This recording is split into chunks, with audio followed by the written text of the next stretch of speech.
Hare Krishna, Krishna Krishna, Hare Hare, Hare Rama, Rama Rama, Hare Hare. ओम अज्ञानतिमिरन्धस्य ज्ञानाञ्जनशलाकया चक्षुरुन्मिलितं येन तस्मै श्रीगुरवे नमः। नमो विष्णुपदाय कृष्णपृष्ठाय भूतले श्रीमते भक्तिवेदान्त स्वामी इति नामिने।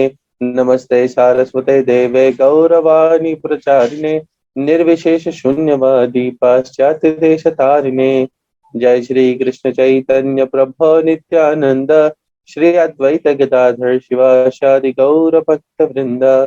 हरे कृष्ण कृष्ण कृष्ण हरे हरे, हरे राम राम राम हरे हरे।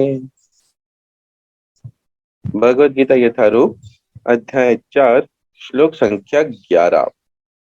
बहुत ही सुंदर सा श्लोक है, याद करने योग्य श्लोक है और इसमें हमें समझ में आता है कि किस प्रकार से भगवान से हमारा संबंध विस्थापित होते हैं और किस प्रकार से हमें एक्चुअली भगवान के साथ में संबंध बनाने चाहिए। श्लोक संख्या 11। ये यथा मां प्रपद्यन्ते तां सतैव भजाम्यहम् मम वर्तमानुवर्तन्ते मनुष्यः पार्थ सर्वशः। जिस भाव से सारे लोग मेरी शरण ग्रहण करते हैं उसी के अनुरूप मैं उन्हें फल देता हूँ। प्रत्येक व्यक्ति सभी प्रकार से मेरे पथ का अनुगमन करता है। जिस भाव से हम भगवान की पूजा करते हैं, भगवान की ओर अप्रोच करते हैं, भगवान के साथ में संबंध स्थापित करने की कोशिश करते हैं, भगवान हमारे साथ उसी प्रकार का ही संबंध बनाते हैं। उदाहरणतः यदि कोई व्यक्ति अगर मान लीजिए भगवान के साथ में मित्रता रखना चाहता है तो भगवान भी उस व्यक्ति के साथ में पूर्ण मित्रता ही बना के रखते हैं। उसी प्रकार से जब कोई व्यक्ति चाहता है कि वो भगवान के साथ में माता पिता का संबंध बना के रखे तो भगवान भी उनके साथ में पुत्र संबंध स्थापित करते हैं। और इसके हम कई प्रकार के पहले ही उदाहरण देख चुके हैं जहां पर भगवान ने इस प्रकार के संबंध स्थापित किए हैं। उदाहरणतः भगवान के साथ में जैसे सुदामा है या भगवान के जो गोप सखा हैं, भगवान के साथ में मित्रता का संबंध बनाना चाहते थे तो भगवान ने भी उनके साथ में पूर्णतः मित्रता का संबंध बनाया। यहाँ तक कि भगवान राम के उदाहरण में हम देखते हैं कि गुहा के साथ में भी भगवान ने मित्रता का पूर्ण संबंध बनाया था। इसी प्रकार से महाराज दशरथ, महाराज वसुदेव, नंद महाराज, इन सब के साथ में भगवान ने पुत्र संबंध भी बनाया। तो जिस प्रकार का संबंध हम भगवान के साथ बनाने की इच्छा प्रकट करते हैं उस प्रकार से भगवान हमारे साथ में संबंध स्थापित करते हैं। तात्पर्य में पढ़ते हैं, प्रत्येक व्यक्ति कृष्ण को उनके विभिन्न स्वरूपों में खोज रहा है। देखिए कहीं ना कहीं हर कोई व्यक्ति किसी न किसी स्वरूप में वास्तविकता में भगवान को ही खोज रहा होता है और ये कृष्ण ही है जो अलग अलग स्वरूपों में हमारे साथ में संबंध बनाते हैं और हमारी खोज को किसी न किसी एक एज तक पहुंचाते हैं। भगवान श्री कृष्ण को अंशतः उनके निर्विशेष ब्रह्म ज्योति तेज में तथा प्रत्येक वस्तु के कण कण में रहने वाले सर्वव्यापी परमात्मा के रूप में अनुभव किया जाता है। जैसे जो लोग होते हैं वो अपने अपने ही मन से जो प्रयत्न करते रहते हैं उसमें वो दो प्रकार से भगवान को खोजने का प्रयत्न करते हैं। जैसे एक है भगवान के ब्रह्म स्वरूप में अर्थात निर्विशेष स्वरूप में बिना किसी स्वरूप में एक एक वास्तविक पुरुष स्वरूप में न रह के केवल एक ब्रह्म स्वरूप में तो खोजने का प्रयत्न किया जाता है, अथवा भगवान के परमात्मा स्वरूप में खोजने का प्रयत्न किया जाता है जहां पर भगवान को हम सर्वव्यापी मानते हैं और किसी स्वरूप में भी मानते हैं, दोनों ही। जैसे हम सूर्य का उदाहरण दिए थे और सूर्य के उदाहरण से हमने समझा था कि सूर्य या तो तेजोमय हमारे सामने प्रकाश स्वरूप में आते हैं जैसे ब्रह्म स्वरूप में, या फिर जिस प्रकार से वह एक ग्रह के स्वरूप में हमें दिखते हैं तो हम उसी प्रकार से भगवान को भी खोजने का प्रयत्न करते हैं। लेकिन आगे प्रभुपाद जी लिखते हैं, लेकिन कृष्ण का पूर्ण साक्षात्कार तो उनके शुद्ध भक्त ही कर पाते हैं। ये सभी प्रकार के जितने प्रयत्न होते हैं वो पूर्ण साक्षात्कार के नहीं हो पाते हैं। क्यों? क्योंकि भगवान का मुख्य स्वरूप ये नहीं है जहाँ पर भगवान ब्रह्म में या सर्वव्यापी स्वरूप में रहते हो। हाँ, भगवान अपने सर्वव्यापी स्वभाव की वजह से या सर्वव्यापी होने की वजह से हर जगह पर देखे जा सकते हैं, परंतु एक शुद्ध भक्त जो होता है या अथवा जो भगवान का एक प्रिय भक्त होता है, जो भगवान से प्रेम करने की इच्छा रखता है, वह व्यक्ति भगवान को उनके निज स्वरूप में देखता है। उसको इन सब प्रकार के भगवान के स्वरूपों में कोई भी आनंद नहीं आता, कोई भी इंटरेस्ट नहीं आता है। फलतः कृष्ण प्रत्येक व्यक्ति की अनुभूति के विषय हैं और इस तरह कोई भी और सभी अपनी अपनी इच्छा के अनुसार तुष्ट होते हैं। इस प्रकार से हम समझते हैं कि हर व्यक्ति कृष्ण के साथ में ही किसी न किसी तरीके से संबंध जोड़ रहा है, चाहे वो जानता हो चाहे न जानता हो। जैसे जो लोग कहते हैं कि वे ब्रह्म की तपस्या कर रहे हैं, वो भी कहीं ना कहीं कृष्ण के साथ संबंध जोड़ रहे हैं। जो लोग कहते हैं कि हम परमात्मा पर फोकस करते हैं, ध्यान लगाते हैं, वह भी कृष्ण की तपस्या कर रहे होते हैं। परंतु जो व्यक्ति वास्तविकता में भगवान को जानने का प्रयत्न रखते हैं, करना चाहते हैं, जानना चाहते हैं और भगवान के साथ में अपना संबंध स्थापित करते हुए भगवान को प्रेम से ढूंढना चाहते हैं, वह भगवान कृष्ण को जान पाते हैं। दिव्य जगत में भी कृष्ण अपने शुद्ध भक्तों के साथ दिव्य भाव से विनिमय करते हैं, जिस तरह की भक्त उन्हें चाहता है। कोई एक भक्त कृष्ण को परम स्वामी के रूप में चाह सकता है, दूसरा अपने सखा के रूप में, तीसरा अपने पुत्र के रूप में और चौथा अपने प्रेमी के रूप में। कृष्ण सभी भक्तों को समान रूप से उनके प्रेम की प्रगाढ़ता के अनुसार फल देते हैं।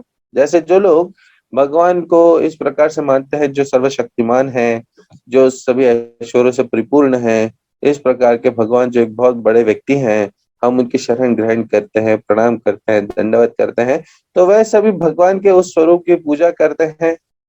तो भगवान उनको भी उस स्वरूप में प्रकट होकर के या उनके साथ में संबंध बना करके अपनी पूर्ण भगवत्ता में स्थित होकर के आपको दर्शन भी देते हैं और आपके साथ संबंध भी बनाते हैं, और वो भी एक प्रेममय संबंध है। जैसे हम भगवान के दास बनने की अगर कोशिश करते हैं, भगवान का दास बनने का प्रयत्न करते हैं, तो भगवान भी हमारे स्वामी बन करके हमारे साथ में संबंध स्थापित करते हैं। और केवल वही नहीं, परंतु उस दास भाव में भी प्रेम अवश्य रहता है, प्रेम की कहीं कमी नहीं रहती है। यहाँ पर दास्य भाव में भगवान का प्रेम उजागर होता है, परंतु भगवान के साथ में जो संबंध स्थापित होता है, भगवान के साथ में भगवत्ता वाला संबंध स्थापित हो सकता है। वैसे ही जो व्यक्ति चाहता है कि भगवान के साथ सखा का संबंध बने, भगवान के साथ में सखा का संबंध भी बनता है, जैसे अर्जुन का बना था। और उसी प्रकार से जब कोई व्यक्ति चाहता है भगवान के साथ में संबंध बने, जिसमें वो हमारे माता पिता हो अथवा प्रेमी हो या किसी भी प्रकार से, तो भगवान उस प्रकार के सभी संबंध हमारे साथ में जरूर स्थापित करते हैं। भौतिक जगत में भी ऐसी ही विनिमय की अनुभूतियां होती हैं और वे विभिन्न प्रकार के भक्तों के अनुसार भगवान द्वारा समभाव से विनिमय की जाती हैं। शुद्ध भक्त यहाँ पर और दिव्य धाम में भी कृष्ण का सानिध्य प्राप्त करते हैं और भगवान की साकार सेवा कर सकते हैं। जो भगवान के शुद्ध भक्त होते हैं, वे चाहे यहाँ पे रहे इस भौतिक जगत में अथवा भगवान के धाम आध्यात्मिक जगत में रहे, दोनों ही जगहों पर भगवान के प्रेम संबंध की अनुभूति कर पाते हैं। उन्हें इसमें कहीं भी डाउट नहीं होता है और उन्हें इसमें कहीं पर भी कोई परेशानी नहीं होती है। क्यों? क्योंकि जो शुद्ध भक्त होता है, वो जब इस भौतिक जगत में रहता है, भौतिक जगत में भी उसका ध्यान, उसका चित्त नित्य भगवान में बना रहता है। उसी प्रकार से जब शुद्ध भक्त भगवान के धाम चले जाते हैं, तो वहां पर भी भगवान की ही नित्य सेवा में, नित्य चिंतन में, प्रेम में लगे रहते हैं। तो उनके लिए इससे फर्क नहीं पड़ता है कि वह भौतिक जगत में है या आध्यात्मिक जगत में है, वे दोनों ही जगत में सेम ही कार्य कर रहे होते हैं, जिसमें वो भगवान को याद करते हैं, भगवान का स्मरण करते हैं, भगवान का चिंतन करते हैं। इस तरह वे उनकी प्रेम भक्ति का दिव्य आनंद प्राप्त करते हैं।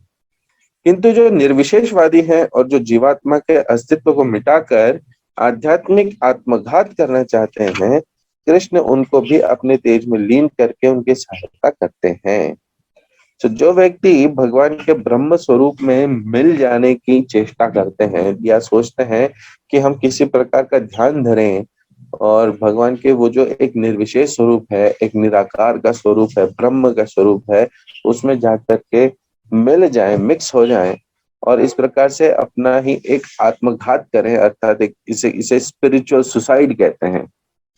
कि वहां पे जाकर के मिक्स होकर के अपने आप का अस्तित्व समाप्त कर देना। सब भगवान भी अपने आप को ब्रह्म स्वरूप में विस्तार करते हुए इन सब की सहायता करते हैं। जहां पर जो व्यक्ति ब्रह्म में मिल जाना चाहते हैं वे भगवान के उस दिव्य ज्योति में जाकर के मिल जाते हैं। यहाँ पर ये बात समझने की है कि ब्रह्म से रह करके भी चूंकि वहां पे आनंद तो आता है, देखिए, क्योंकि वो भी एक एक भगवान के ही स्वरूप है, भगवान का ही एक विस्तार है। परंतु अगर हमें नित्य जगत में रहना है, नित्य जगत ब्रह्म का जो स्वरूप है, ब्रह्म का जो स्थान है, वो एक नित्य स्थान नहीं है। वहां पर व्यक्ति चाहे तो लाखों करोड़ों अनंत समय के लिए रह सकता है, परंतु उसको फिर भी किसी न किसी क्षण पे आकर के ये अनुभूति होती है कि उससे भगवान की सेवा करनी है, भगवान की सेवा में ही पूर्ण आनंद है। ऐसे खाली बैठे रहने में, ब्रह्म में पड़े रहने में कोई आनंद नहीं है। इसीलिए फिर वह जो ब्रह्म ज्योति में या ब्रह्म में मिक्स हुआ जीव होता है, वो वापस से नीचे धरा पर आता है। और धरा पर आने के बाद में फिर उसके मन में दोबारा से जागृति होती है कि उसे भगवान की सेवा करनी है, भगवान के साथ में संबंध स्थापित करके भगवान से प्रेम करना है। और ऐसा करने के उपरांत, धीरे धीरे करने के उपरांत उसमें भगवान का प्रेम जागृत होता है और फिर वो ब्रह्म ज्योति को भी पार करता हुआ भगवान के धाम को पहुंचता है। जैसा कि हमने पिछले स्लाइड में देखा था कि भक्ति लता का बीज हृदय में बोने के बाद में धीरे धीरे से बढ़ता है।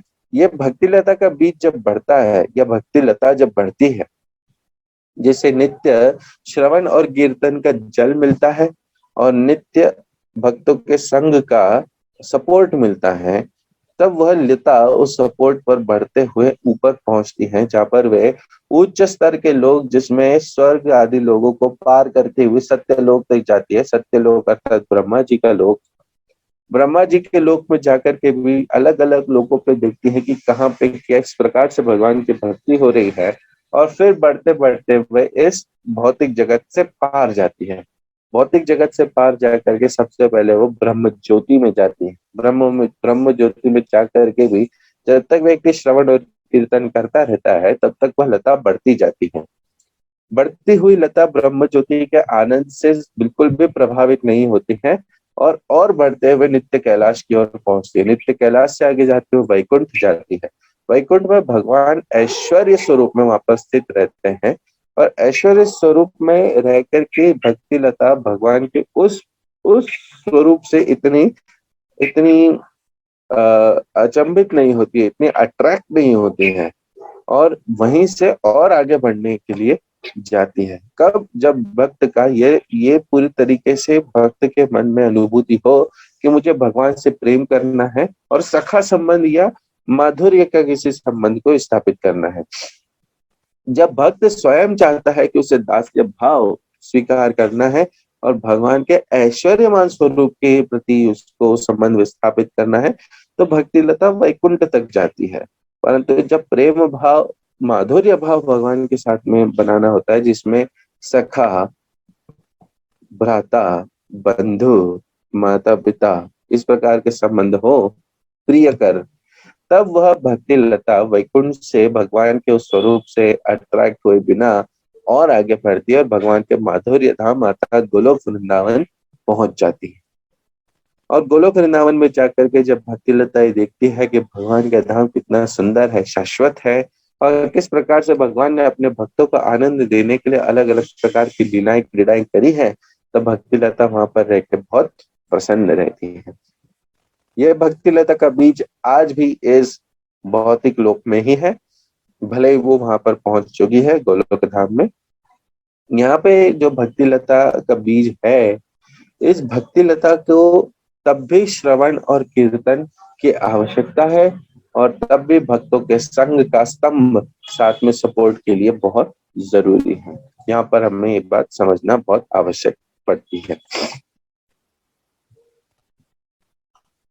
इस पॉइंट में प्रभुपाद जी हमें बता रहे हैं कि अगर कोई व्यक्ति भगवान के निर्विशेषवाद को स्वीकार करते हैं तो भगवान उसको भी फलीभूत अवश्य करते हैं।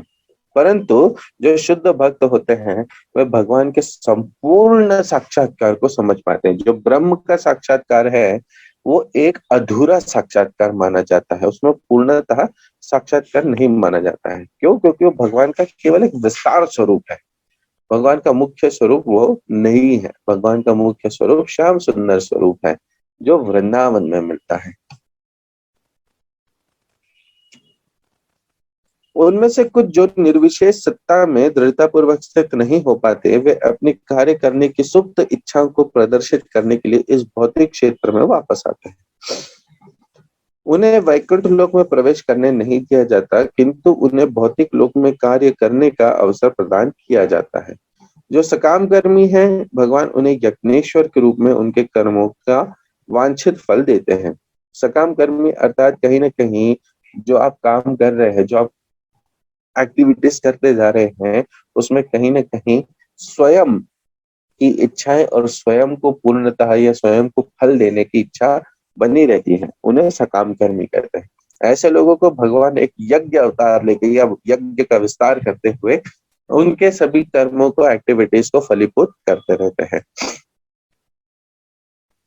जो योगी हैं और योग शक्ति की खोज में रहते हैं, उन्हें योग शक्ति प्रदान करते हैं। दूसरे शब्दों में प्रत्येक व्यक्ति की सफलता भगवान की कृपा पर आश्रित रहती है और समस्त प्रकार की आध्यात्मिक विधियां एक ही पथ में सफलता के विभिन्न कोटियां हैं। अतः जब कोई कृष्ण भावनामृत की सर्वोच्च सिद्धि तक नहीं पहुंच जाता, तब तक सारे प्रयास अपूर्ण रहते हैं। जैसा श्रीमद् भागवत में कहा गया है, मनुष्य चाहे निष्काम हो या फल का इच्छुक हो या मुक्ति का इच्छुक ही क्यों न हो, उसे पूरे सामर्थ्य से भगवान की सेवा करनी चाहिए, जिससे उसे पूर्ण सिद्धि प्राप्त हो सके, जिसका पर्यवसान कृष्ण भावनामृत में होता है। यहाँ पर हमें ये बात समझनी चाहिए। और एक श्लोक में ये भी बताया गया है कि भुक्ति मुक्ति सिद्धि कामी सकल है अशांत, अर्थात जो भुक्ति है, जो भोगी है, जो मुक्ति है, जो मुक्ति की इच्छा करते हैं, अर्थात ब्रह्म में जाने की प्रयत्न करते हैं, सिद्धि जिसको किसी प्रकार की सिद्धि चाहिए इसके लिए ध्यान दे रहा है, और कामी अर्थात जो बहुत ही ग्रीडी व्यक्ति है, लस्टी व्यक्ति है, जिसको बहुत सब कुछ इकट्ठा करने का मन करता है, जो केवल शरीर माध्यम पर जीता है, ये सकल अशांत रहते हैं। परंतु कृष्ण भक्त निष्काम अतएव शांत, अर्थात जो कृष्ण का भक्त होता है उसे केवल और केवल कृष्ण की वासना होती है और कोई इच्छा नहीं होती है। उसको केवल मन में यही आशा रहती है कि मैं कैसी तरीके से कृष्ण के साथ में एक प्रेम संबंध स्थापित करूं। जब व्यक्ति भगवान के साथ में एक प्रेममय संबंध में जोड़ता है, तब उसको और किसी वस्तु की आवश्यकता ही नहीं रहती। अतः भगवान के साथ में जो संबंध जोड़ता है या भगवान की भक्ति करते हैं, वो अपने आप में उसका मन शांत हो जाता है। परंतु अगर हम किसी और मार्ग पे लगते हैं, जैसे भुक्ति मुक्ति सिद्धि या काम के मार्ग में, तब हम कभी भी शांत नहीं रह पाते। हमारा मन हमेशा नित्य अशांत ही रहता है। अर्थात अगर हमें भगवान के साथ में संबंध जोड़ना है या अपने मन को भी शांत करना है, तो उसके लिए बहुत आवश्यकता है कि हम भगवान की भक्ति स्वीकार करें। भगवान की भक्ति स्वीकार करने के लिए हमें मुख्य क्या करना है? श्रवण और कीर्तन। श्रवण अर्थात भगवान की गुण रूप लीला आदि को हमें सुनते रहना है, जिसके लिए हम बहुत जल्द श्रीमद् भागवत भी शुरू करने जा रहे हैं। और कीर्तन अर्थात भगवान के नाम का जप करना और भगवान के इस संपूर्ण विद्या को, भगवत गीता को, श्रीमद् भागवत को लोगों तक पहुंचाना, सबको ये बताना श्रीमद् भागवत के बारे में, भगवत गीता के बारे में, और सभी को इस प्रकार से जागृत करना, इसे कीर्तन कहते हैं। कीर्तन दो प्रकार से होता है, जिसमें एक हम स्वयं के लिए करते हैं अर्थात माला का जप करना, और जो सभी समुदाय के लिए करते हैं वो है नगर संकीर्तन करना। इस प्रकार से श्रवण और कीर्तन जब तक व्यक्ति करते रहते हैं, तब तक के लिए भगवान उसके हृदय में उतरते जाते हैं। धीरे धीरे मन का मैल भी साफ होता है और कर्ण के माध्यम से हृदय तक भगवान पहुंच ही जाते हैं। इसी प्रकार से जिह्वा को लेके हमें चाहिए कि हम केवल और केवल भगवान के प्रसाद को ही जिह्वा पर रखें, उसके अतिरिक्त किसी प्रकार का भोजन न खाएं। सूंघते समय, नाक को सूंघते समय भगवान को चढ़ाया हुआ फूल उसे सूंघे और भगवान के कीर्तन का श्रवण करें। इसी प्रकार से भगवान के विग्रह को अपने हाथों से साफ करें और पैरों से भगवान की ओर पथगामी हो। इस तरीके से सभी इंद्रियों को भगवान की सेवा में लगाया जाता है और जब व्यक्ति भक्तों के संग में रहते हुए इस प्रकार के कार्यक्रम करते रहता है तब उसे भक्ति की पराकाष्ठा अनुभव होती है। आज के इस सेशन को मैं यहीं पर ही विराम देता हूँ। आप सभी का बहुत बहुत धन्यवाद है इस सेशन में आने के लिए। हरे कृष्ण।